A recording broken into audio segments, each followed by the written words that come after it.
Measure for Measure by Charles Lamb. By Mary Lamb. In the city of Vienna, there once reigned a duke of such a mild and gentle temper that he suffered his subjects to neglect the laws with impunity. And there was in particular one law, the existence of which was almost forgotten, the duke never having put it in force during his whole reign. This was a law dooming any man to the punishment of death, who should live with a woman that was not his wife. And this law, through the lenity of the duke being utterly disregarded, the holy institution of marriage became neglected, and complaints were every day made to the duke, by the parents of the young ladies in Vienna, that their daughters had been seduced from their protection, and were living as the companions of single men. The good duke perceived with sorrow this growing evil among his subjects, but he thought that a sudden change in himself from the indulgence he had hitherto shewn to the strict severity requisite to check this abuse would make his people, who had hitherto loved him, consider him as a tyrant. Therefore he determined to absent himself a while from his dukedom, and depute another to the full exercise of his power, that the law against these dishonorable lovers might be put in effect, without giving offense by an unusual severity in his own person. Angelo, a man who bore the reputation of a saint in Vienna for his strict and rigid life, was chosen by the duke as a fit person to undertake this important charge. And when the duke imparted his design to Lord Escalus, his chief counselor, Escalus said, "If any man in Vienna be of worth to undergo such ample grace and honor, it is Lord Angelo." And now the duke departed from Vienna under pretense of making a journey into Poland, leaving Angelo to act as the Lord Deputy in his absence. But the duke's absence was only a feigned one, for he privately returned to Vienna, habited like a friar, with the intent to watch unseen the conduct of the saintly-seeming Angelo. It happened just about the time that Angelo was invested with his new dignity, that a gentleman, whose name was Claudio, had seduced a young lady from her parents. And for this offense, by command of the new Lord Deputy, Claudio was taken up and committed to prison, and by virtue of the old law which had been so long neglected, Angelo sentenced Claudio to be beheaded. Great interest was made for the pardon of young Claudio, and the good old Lord Escalus himself interceded for him. "Alas," said he, "this gentleman whom I would save had an honorable father, for whose sake I pray you pardon the young man's transgression." But Angelo replied, "We must not make a scarecrow of the law, setting it up to frighten birds of prey, till custom, finding it harmless, makes it their perch and not their terror. Sir, he must die." Lucio, the friend of Claudio, visited him in the prison, and Claudio said to him, "I pray you, Lucio, do me this kind service. Go to my sister Isabel, who this day proposes to enter the convent of St. Clare, acquaint her with the danger of my state, implore her that she make friends with the strict deputy, bid her go herself to Angelo. I have great hopes in that, for she can discourse with prosperous art, and well she can persuade. Besides, there is a speechless dialect in youthful sorrow, such as moves men."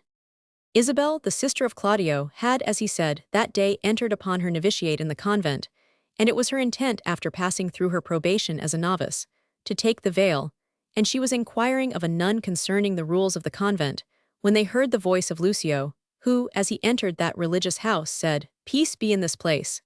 "Who is it that speaks?" said Isabel. "It is a man's voice," replied the nun. "Gentle Isabel, go to him and learn his business. You may, I may not. When you have taken the veil, you must not speak with men but in the presence of the prioress. Then if you speak, you must not show your face, or if you show your face, you must not speak." "And have you nuns no farther privileges?" said Isabel. "Are not these large enough?" replied the nun. "Yes, truly," said Isabel. "I speak not as desiring more, but rather wishing a more strict restraint upon the sisterhood, the votarists of St. Clare." Again they heard the voice of Lucio, and the nun said, "He calls again. I pray you answer him." Isabel then went out to Lucio, and in answer to his salutation said, "Peace and prosperity. Who is it that calls?" Then Lucio, approaching her with reverence, said, "Hail, Virgin, if such you be, as the roses in your cheeks proclaim you are no less. Can you bring me to the sight of Isabel, a novice of this place, and the fair sister to her unhappy brother Claudio?" "Why her unhappy brother?" said Isabel. "Let me ask, for I am that Isabel and his sister." "Fair and gentle lady," he replied, "your brother kindly greets you by me. He is in prison." "Woe is me, for what?" said Isabel. Lucio then told her Claudio was imprisoned for seducing a young maiden. "Ah," said she, "I fear it is my cousin Juliet." Juliet and Isabel were not related, but they called each other cousin in remembrance of their school days' friendship. And as Isabel knew that Juliet loved Claudio, She feared she had been led by her affection for him into this transgression. "She it is," replied Lucio. "Why then let my brother marry Juliet?" said Isabel. Lucio replied that Claudio would gladly marry Juliet, but that the Lord Deputy had sentenced him to die for his offense. "Unless," said he, "you have the grace by your fair prayer to soften Angelo, and that is my business between you and your poor brother." "Alas," said Isabel, "what poor ability is there in me to do him good? I doubt I have no power to move Angelo." "Our doubts are traitors," said Lucio, "and make us lose the good we might often win by fearing to attempt it.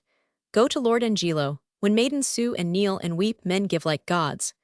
"I will see what I can do," said Isabel. "I will but stay to give the prioress notice of the affair, and then I will go to Angelo. Commend me to my brother. Soon at night I will send him word of my success." Isabel hastened to the palace, and threw herself on her knees before Angelo, saying, "I am a woeful suitor to your honor, if it will please your honor to hear me." "Well, what is your suit?" said Angelo. She then made her petition in the most moving terms for her brother's life. But Angelo said, "Maiden, there is no remedy, your brother is sentenced and he must die." "O just but severe law," said Isabel. "I had a brother then, heaven keep your honor." And she was about to depart. But Lucio, who had accompanied her, said, "Give it not over so, return to him again, entreat him, kneel down before him, hang upon his gown. You are too cold, if you should need a pin, you could not with a more tame tongue desire it." Then again Isabel on her knees implored for mercy. "He is sentenced," said Angelo. "It is too late." "Too late," said Isabel. "Why no, I that do speak a word may call it back again. Believe this, my lord, no ceremony that to great ones belongs, not the king's crown, nor the deputed sword, the marshal's truncheon, nor the judge's robe, becomes them with one half so good a grace as mercy does." "Pray you be gone," said Angelo. But still Isabel entreated, and she said, "If my brother had been as you, and you as he, you might have slipped like him, but he like you would not have been so stern. I would to heaven I had your power, and you were Isabel. Should it then be thus? No, I would tell you what it were to be a judge and what a prisoner." "Be content, fair maid." Said Angelo, "It is the law, not I, condemns your brother. Were he my kinsman, my brother, or my son, it should be thus with him, he must die tomorrow." "Tomorrow?" said Isabel. "Oh, that is sudden, spare him, he is not prepared for death. Even for our kitchens we kill the fowl in season. Shall we serve heaven with less respect than we minister to our gross selves? Good, good my lord, bethink you, none have died for my brother's offense, though many have committed it. So you would be the first that gives this sentence, and he the first that suffers it. Go to your own bosom, my lord, knock there, and ask your heart what it does know that is like my brother's fault. If it confess a natural guiltiness, as such as his is, let it not sound a thought against my brother's life." Her last words more moved Angelo than all she had before said, for the beauty of Isabel had raised a guilty passion in his heart, and he began to form thoughts of dishonorable love, such as Claudio's crime had been. And the conflict in his mind made him to turn away from Isabel. But she called him back, saying, "Gentle my lord, turn back. Hark, how I will bribe you." "Good my lord, turn back." "How bribe me?" said Angelo, astonished that she should think of offering him a bribe. "Ay," said Isabel, "with such gifts that heaven itself shall share with you, not with golden treasures or those glittering stones whose price is either rich or poor as fancy values them, but with true prayers that shall be up to heaven before sunrise, prayers from preserved souls, from fasting maids whose minds are dedicated to nothing temporal." "Well, come to me tomorrow," said Angelo. And for this short respite of her brother's life, and for this permission that she might be heard again, she left him with the joyful hope that she should at last prevail over his stern nature. And as she went away, she said, "Heaven keep your honor safe. Heaven save your honor." Which when Angelo heard, he said within his heart, "Amen, I would be saved from thee and from thy virtues." And then, affrighted at his own evil thoughts, he said, "What is this? What is this? Do I love her, that I desire to hear her speak again and feast upon her eyes? What is it I dream on? The cunning enemy of mankind, to catch a saint, with saints does bait the hook. Never could an immodest woman once stir my temper, but this virtuous woman subdues me quite. Even till now, when men were fond, I smiled and wondered at them." In the guilty conflict in his mind, Angelo suffered more that night than the prisoner he had so severely sentenced.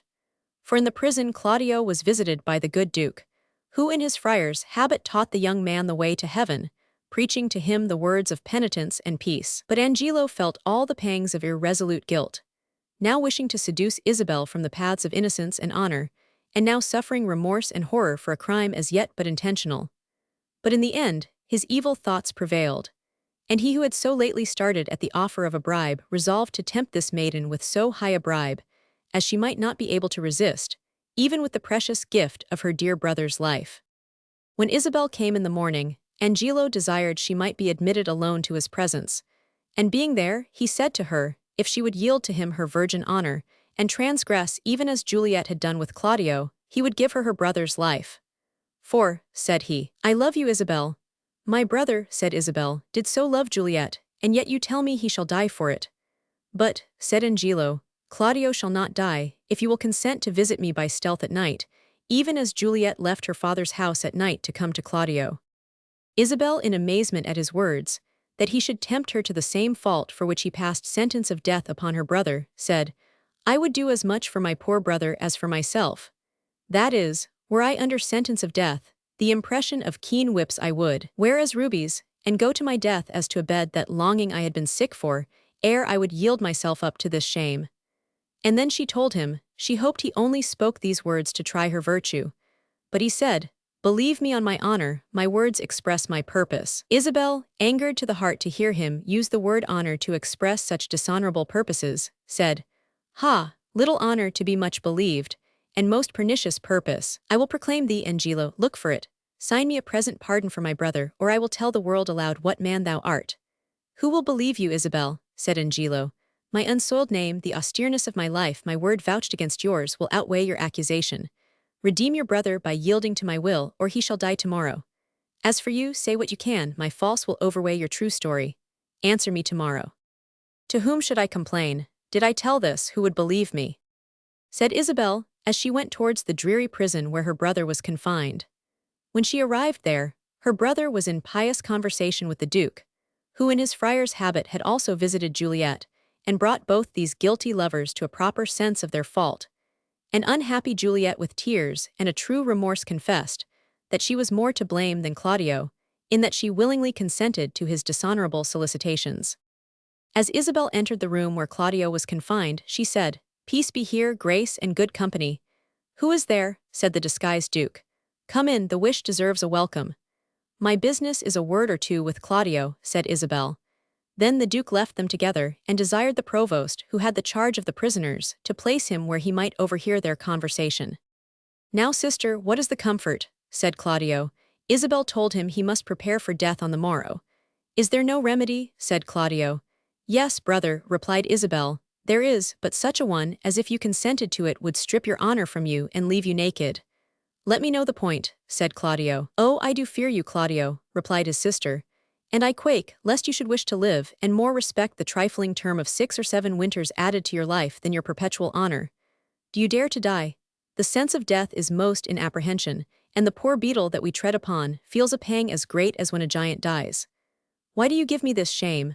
Said Claudio. Think you I can fetch a resolution from flowery tenderness? If I must die, I will encounter darkness as a bride, and hug it in my arms. There spoke my brother, said Isabel. There my father's grave did utter forth a voice. Yes, you must die, yet would you think it, Claudio? This outward sainted deputy, if I would yield to him my virgin honor, would grant your life.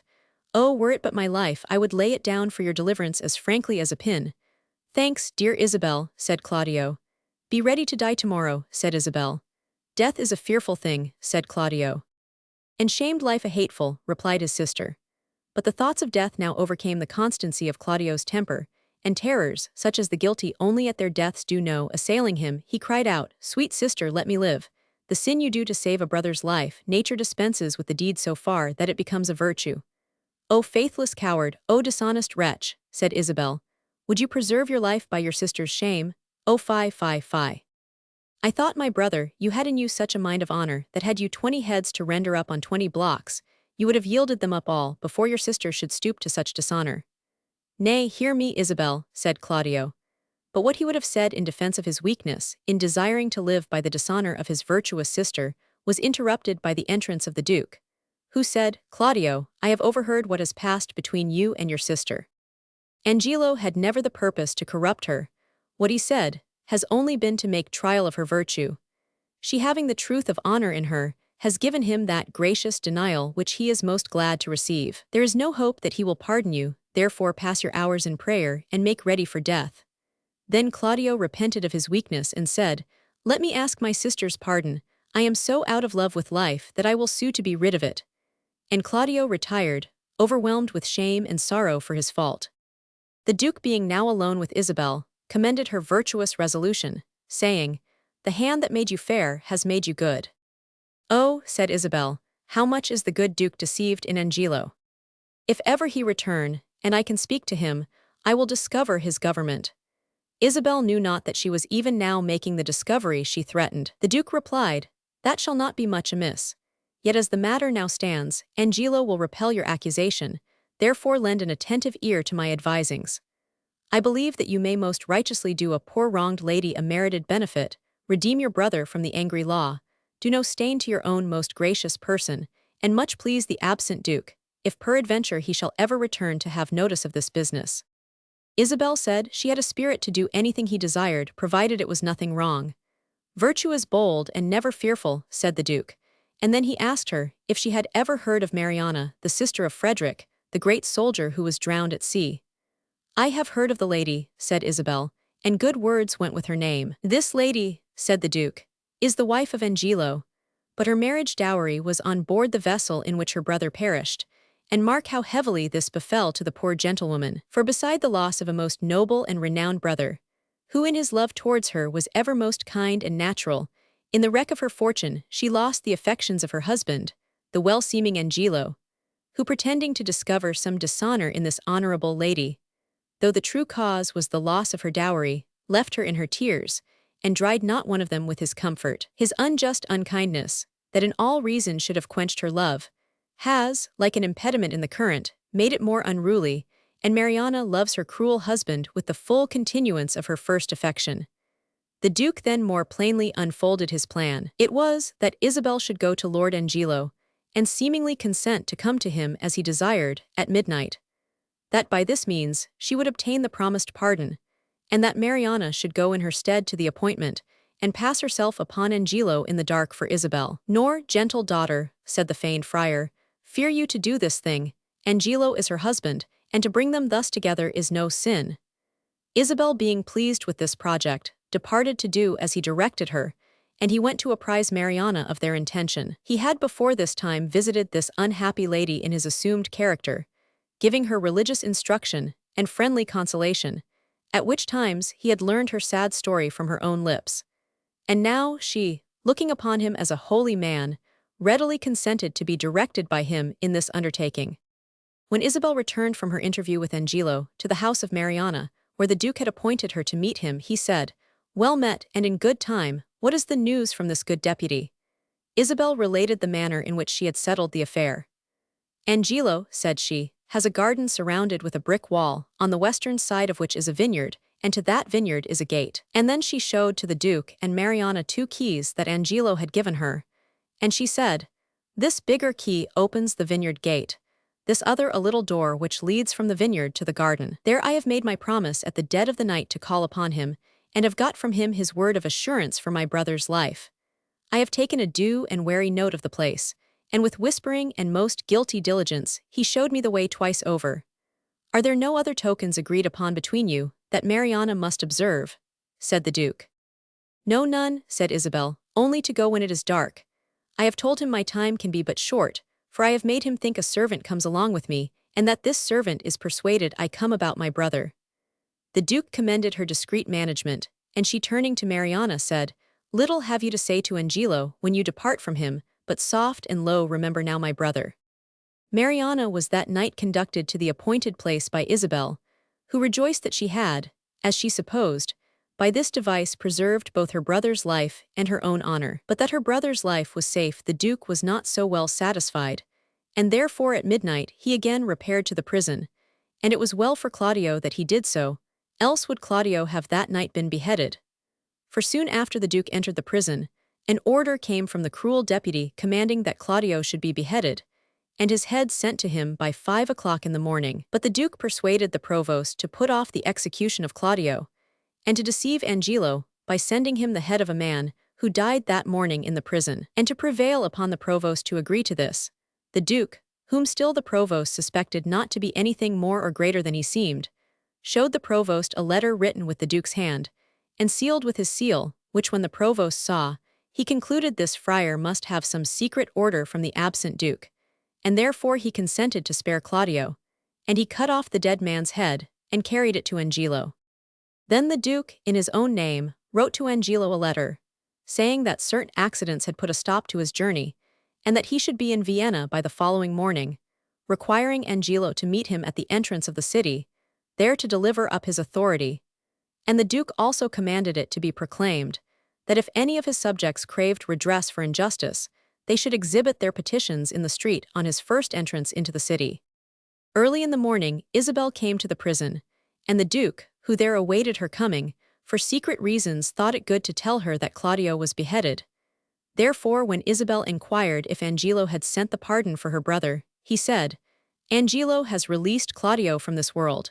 His head is off and sent to the deputy." The much-grieved sister cried out, "O unhappy Claudio, wretched Isabel, injurious world, most wicked Angelo." The seeming friar bid her take comfort, and when she was become a little calm, he acquainted her with the near prospect of the duke's return, and told her in what manner she should proceed in preferring her complaint against Angelo, and he bade her not to fear if the cause should seem to go against her for a while. Leaving Isabel sufficiently instructed, he next went to Mariana, and gave her counsel in what manner she also should act. Then the duke laid aside his friar's habit, and in his own royal robes, amidst a joyful crowd of his faithful subjects assembled to greet his arrival, entered the city of Vienna, where he was met by Angelo, who delivered up his authority in the proper form. And there came Isabel, in the manner of a petitioner for redress, and said, "Justice, most royal duke, I am the sister of one Claudio, who for the seducing a young maid was condemned to lose his head. I made my suit to Lord Angelo for my brother's pardon. It were needless to tell your grace how I prayed and kneeled, how he repelled me, and how I replied, for this was of much length. The vile conclusion I now begin with grief and shame to utter. Angelo would not but by my yielding to his dishonorable love release my brother, and after much debate within myself, my sisterly remorse overcame my virtue, and I did yield to him. But the next morning betimes Angelo, forfeiting his promise, sent a warrant for my poor brother's head." The duke affected to disbelieve her story, and Angelo said that grief for her brother's death, who had suffered by the due course of the law, had disordered her senses. And now another suitor approached, which was Mariana, and Mariana said, "Noble prince, as there comes light from heaven, and truth from breath, as there is sense in truth, and truth in virtue, I am this man's wife, and my good lord, the words of Isabel are false, for the night she says she was with Angelo, I passed that night with him in the garden house. As this is true, let me in safety rise, or else for ever be fixed here a marble monument." Then did Isabel appeal for the truth of what she had said to Friar Lodowick, that being the name the duke had assumed in his disguise. Isabel and Mariana had both obeyed his instructions in what they said, the duke intending that the innocence of Isabel should be plainly proved in that public manner before the whole city of Vienna. But Angelo little thought that it was from such a cause that they thus differed in their story, and he hoped from their contradictory evidence to be able to clear himself from the accusation of Isabel, and he said, assuming a look of offended innocence, "I did but smile till now, but good my lord, my patience here is touched, and I perceive these poor distracted women are but the instruments of some greater one who sets them on. Let me have way, my lord, to find this practice out." "Aye, with all my heart," said the duke, "and punish them to the height of your pleasure. You, Lord Escalus, sit with Lord Angelo, lend him your pains to discover this abuse. The friar is sent for that set them on, and when he comes, do with your injuries as may seem best in any chastisement. I for a while will leave you, but stir not you, Lord Angelo, till you have well determined upon this slander." The duke then went away, leaving Angelo well pleased to be deputed judge and umpire in his own cause. But the duke was absent only while he threw off his royal robes and put on his friar's habit, and in that disguise again he presented himself before Angelo and Escalus, and the good old Escalus, who thought Angelo had been falsely accused, said to the supposed friar, "Come, sir, did you set these women on to slander Lord Angelo?" He replied, "Where is the duke? It is he should hear me speak." Escalus said, "The duke is in us, and we will hear you, speak justly." "Boldly at least," retorted the friar, and then he blamed the duke for leaving the cause of Isabel in the hands of him she had accused, and spoke so freely of many corrupt practices he had observed, while, as he said, he had been a looker-on in Vienna, that Escalus threatened him with the torture for speaking words against the state, and for censuring the conduct of the duke, and ordered him to be taken away to prison. Then, to the amazement of all present, and to the utter confusion of Angelo, the supposed friar threw off his disguise, and they saw it was the Duke himself. The Duke first addressed Isabel. He said to her, "Come hither, Isabel. Your friar is now your prince, but with my habit I have not changed my heart. I am still devoted to your service." "Oh, give me pardon," said Isabel, "that I, your vassal, have employed and troubled your unknown sovereignty."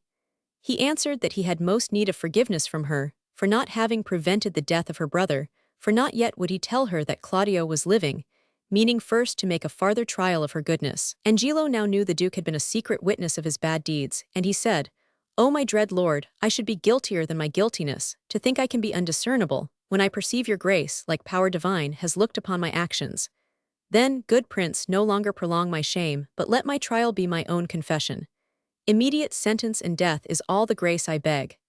The Duke replied, "Angelo, thy faults are manifest. We do condemn thee to the very block where Claudio stooped to death, and with like haste away with him. And for his possessions, Mariana, we do instate and widow you withal, to buy you a better husband." "O my dear lord," said Mariana, "I crave no other nor no better man." And then on her knees, even as Isabel had begged the life of Claudio, did this kind wife of an ungrateful husband beg the life of Angelo, and she said, "Gentle my liege, O good my lord, sweet Isabel, take my part. Lend me your knees, and all my life to come I will lend you all my life to do you service." The Duke said, "Against all sense you importune her. Should Isabel kneel down to beg for mercy, her brother's ghost would break his paved bed and take her hence in horror." Still Mariana said, "Isabel, sweet Isabel, do but kneel by me, hold up your hand, say nothing, I will speak all. They say best men are molded out of faults, and for the most part become much the better for being a little bad. So may my husband. Oh Isabel, will you not lend a knee?" The Duke then said, "He dies for Claudio."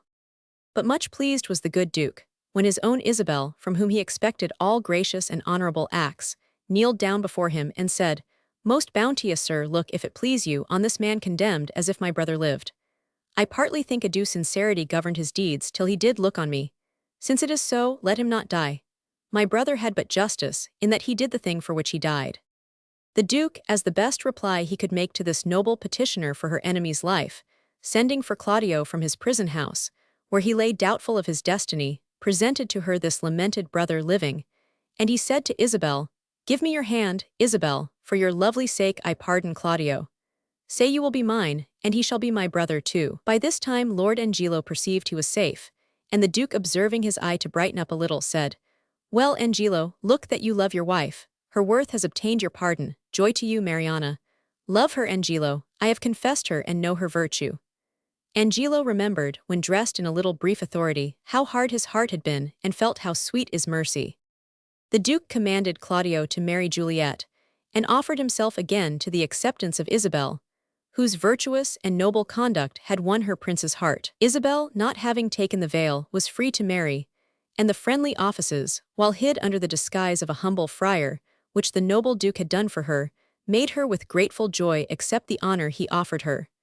And when she became Duchess of Vienna, the excellent example of the virtuous Isabel worked such a complete reformation among the young ladies of that city, that from that time none ever fell into the transgression of Juliet, the repentant wife of the reformed Claudio.